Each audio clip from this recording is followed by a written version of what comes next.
Every 30 seconds, another person becomes a victim of human trafficking. Every 2 minutes, another child is forced into sex trafficking.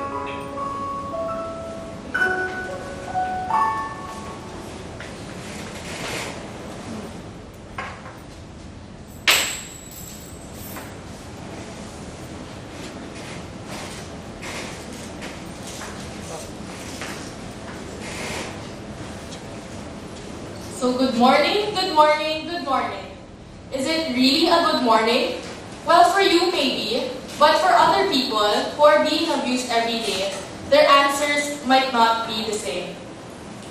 All over the world, there have been many issues regarding human trafficking. Human trafficking, as defined as from the Merriam-Webster Dictionary, is an organized criminal activity in which human beings are being treated as possession to be controlled and to be exploited.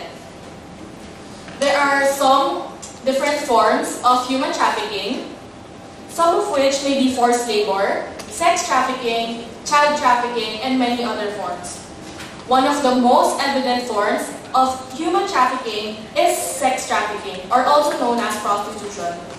Women are being tricked into joining an organization, not knowing that they are being forced to join an industry related of prostitution.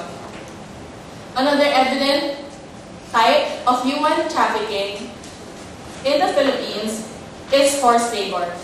There are two types, forced labor in general and child labor. So now that we have a little bit knowledge about what human trafficking is all about, let us proceed to our first speaker, Kit Kat, to tell us more about the causes of human trafficking.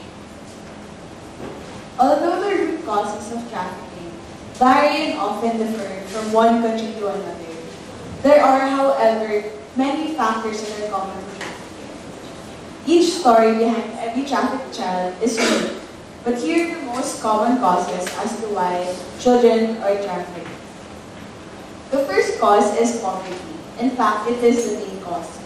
Parents are in extreme poverty end up giving their children to traffickers in order to make money.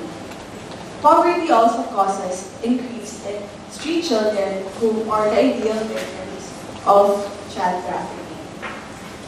The second cause is lack of education. More often than not, lack of education leads to poverty.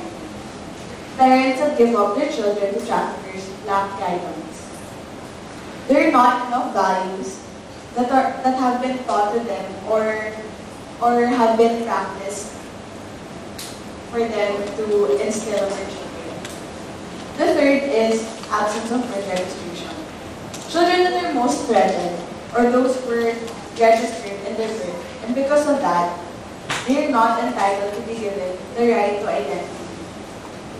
Thus, absence of registration increases the vulnerability to trafficking. Insufficient legislation.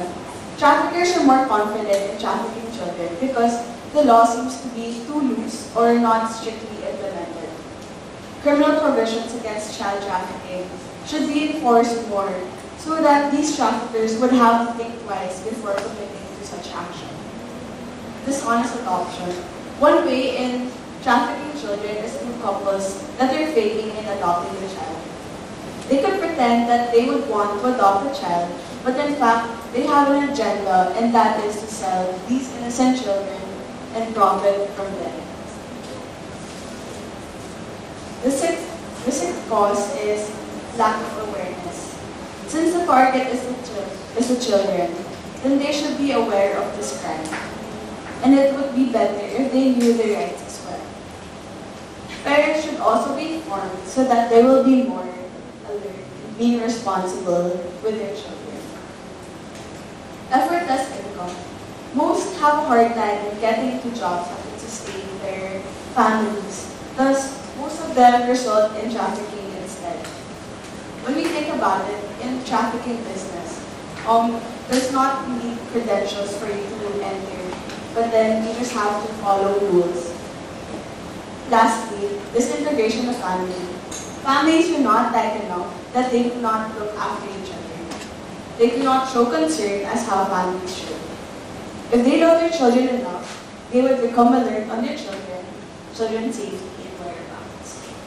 So, based on all these causes of child trafficking that were mentioned, they are influenced by the social issue, which is poverty.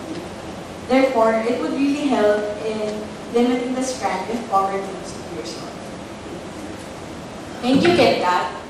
Let us now focus our attention to a short skit prepared by the group about real-life stories of two women who experienced human trafficking in the Philippines.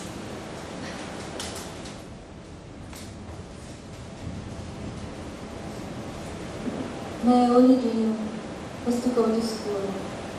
We didn't have any money, so I was forced to put my schooling on hold.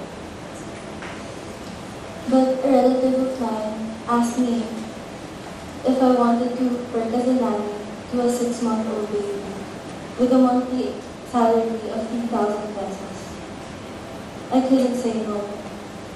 Little did I know, I was initiated to a group of girls to work for cyber sex. Thinking of my studies, I freely did anything that my clients asked me to do, from modeling naked to doing a lesbian show.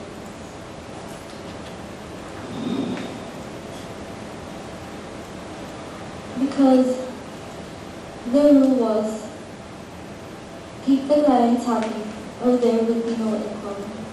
I was 13 back then.